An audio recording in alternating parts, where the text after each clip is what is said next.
Who did this and why? To say that it is without pace, point, focus, drama, wit, or originality is to say simply that it does not happen to be my cup of tea. I'm sorry to be blunt, but there's no getting away from it. It lacks pace. Complete brag bag. Hysteria is no substitute for a play. It lacks elan. Some of the cast seems to have given up acting altogether. I'm not a prude, but I fail to see any reason for the shower of filth and sexual illusion forced on an unsuspecting public in the guise of modernity at all costs. Well, Inspector, is this your man? Yes. Yes. It's Simon! Yes. Yes. Or is this some kind of a joke? If it is, Inspector, it's in very poor taste. All right, I'm going to find out who did this. I want everyone to go to the position they occupied when the shot was fired. No one will leave the room. You need to fire the shots, Inspector. I am not. Which of us want to? Perhaps you, Major Magnus. Why should I want to kill him? Because he was onto you. Yes, he tumbled you right from the start. And you shot him just when he was about to reveal that you killed this chap. What motive would there be for killing him? Who is this chap, Inspector? I don't know. Quite unlike anyone I've ever met. Well, now. Inspector, Yes? Yes, what is it, dear lady? happening to enter the room earlier in the day to close the windows, I chanced to overhear a remark made by the deceased Simon Gascoigne to her ladyship. Viz, I'll kill anyone who comes between us. Ah, well, that's it then. This chap was obviously killed by Simon. But he didn't come between us. And who then killed Simon? Subsequent to that reported remark, sir, I also chanced to overhear a remark made by Miss Lady Muldoon to the deceased, to the effect, I'll kill you for this, Simon Gascoigne. I hope you don't mind my mentioning it. Not at all, I'm glad you did. It's from these chance remarks that William the Fourth spelled up our complete picture before moving in tonight for the arrest. It will not be long now, I fancy, and I must warn you, Lady Muldoon, that anything you say... Yes, I hated Simon Gascoigne, for he had me in thrall, but I didn't kill him. Prior to that, Inspector, I also happened to overhear a remark made by Miss Cunningham to the deceased. No doubt in the heat of the moment, but it stuck with me as these things do. Viz, I'll kill you for this, Simon Gascoigne. Ah, the final piece of the jigsaw. I think I'm now in a position to reveal the mystery. This man was, of course, McCoy, the Canadian who, as we heard, meeting guests coming in the street and being solicited for sixpence for a toffee apple, smacked him across the ear with the cry, "How's that for a courage to hover, you sniffling little whatshine?" all those many years ago. Gascoigne bided this time, but in due course tracked McCoy down to this very house, having, on the way, met in the neighborhood a simple, ambitious girl from the provinces. He was charming, persuasive, told her, I had no doubt, that she would go straight to the top, and she, flattered by his sophistication, taken in by his promises to see her all right on the night, gave in to his simple desires. Perhaps she loved him, we shall never know, but in the very hour of her promised triumph, his eye fell on another. Yes, I refer to Lady Cynthia Muldoon. From the moment he caught sight of her, there was no other woman for him. He was in her spell, willing to sacrifice anything, even you for the sake of it. It was only today, unexpectedly finding him here, that you learned the truth. There was a bitter argument which ended with your promise to kill him, a promise that you carried out in this very room at your first opportunity. And I must warn you that anything you say... But it makes no sense. Not at first glance, perhaps. Could not McCoy have been killed by the same person who killed Simon? But why would any of us want to kill a perfect stranger? Perhaps. He's not a stranger to one of us. But Simon was the madman, wasn't he? We only have your word for that, Inspector. We only have your word for a lot of things. For instance, McCoy. Who is he? Is his name McCoy?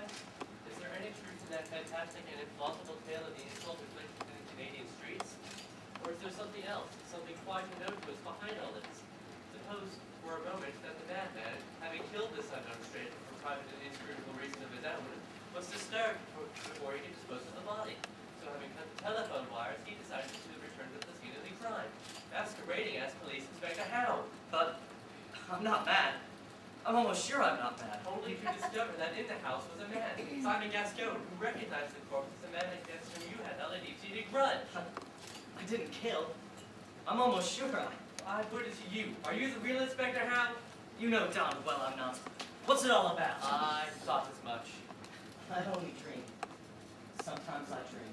So it was you. The madman. The killer! Oh, it's horrible, horrible. The stranger in our midst. Yes, we had a shrewd suspicion he would turn up here, and he walked into the trap. What trap? I'm not the real Magnus Muldoon, it was a mere subterfuge. I now reveal myself as... You mean? Yes, I am the real Inspector Hound. Puckeridge. Stand where you are, I shoot. Puckeridge. You killed Higgs and Herbert tried to tell me. Stop in the name of the law. I've been waiting a long time for this moment. So, you were the real Inspector Hound. Not only that, I have been leading a double life at least. You mean? Yes, it's been 10 long years, but don't you know me? You mean? Yes, it is I, Albert, who lost his memory and joined the police force. Right in my there, I was blotted out, until fate cast him back into the home you left behind. Back as a beautiful woman here brought here as Gilder's bride. In short, my darling, my memory has returned and your long wait is over. Oh, Albert. You coming, Mel?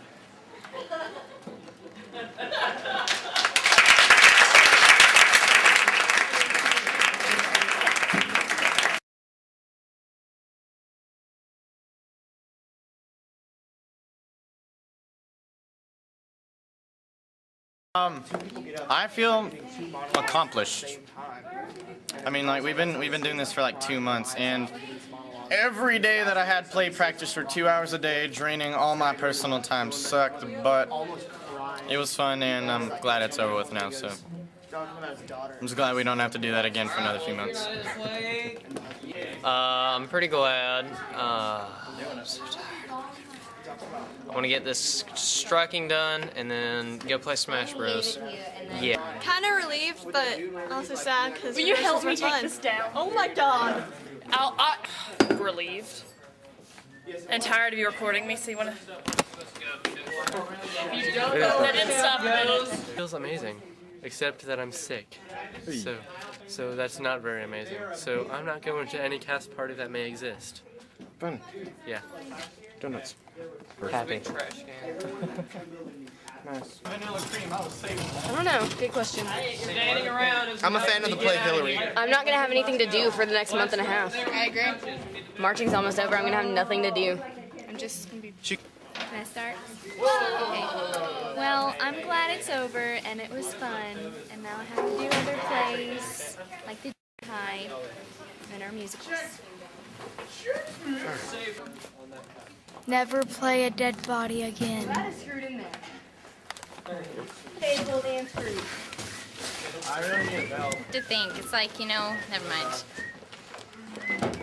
Anybody have a screwdriver? It's happy and sad. It's bittersweet. Because they friggin' screwed. Good and bad. I'm happy and sad. I'm gonna miss it, but it was stressful. Good and bad, happy and sad. So many rhymes. I know, Not enough it's so time. cool. Not I enough just had to time. keep going. Over. Ah, relieved. Everybody did what they were supposed to do. It was just about perfect. I was very proud of everybody. Now we can breathe.